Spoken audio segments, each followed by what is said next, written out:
লাউ বাংলাদেশের একটি জনপ্রিয় সবজি। মূলত লাউ সারা বছর চাষ করা যায়। পুষ্টিগুণ লাউয়ের ক্যালসিয়াম ও ভিটামিন সি বেশি থাকে। প্রতি ১০০ গ্রাম খাদ্যোপযোগী লাউয়ে ক্যালসিয়াম ২৬ মিলিগ্রাম ও ভিটামিন সি ৪ মিলিগ্রাম রয়েছে। এই মুহূর্তে যে গাছটি আপনারা দেখতে পাচ্ছেন, মূলত কার্তিক মাসে এই গাছটি রোপণ করা হয়েছিল। এই নিয়ে এই গাছের বয়স প্রায় ৫ মাসেরও বেশি।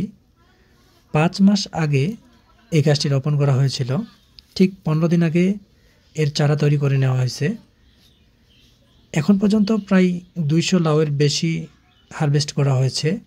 এখনও প্রচুর পরিমাণে লাউ রয়েছে, যা ব্যয়বহুল পরিমাণে। আশা করা যায় এই গাছ আরও ৩ থেকে ৪ মাস টিকবে ইনশাল্লাহ। এই লাউয়ের বীজের জাত হচ্ছে হাইব্রিড পাতা সিড লাউ।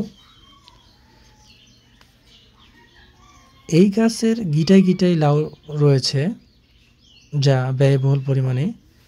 চাইলে আপনারা এই ধরনের গাছ বাসায়, আপনার আঙিনায়, উঠানে বা ছাদে এই ধরনের গাছ লাগাইতে পারেন খুব সহজে।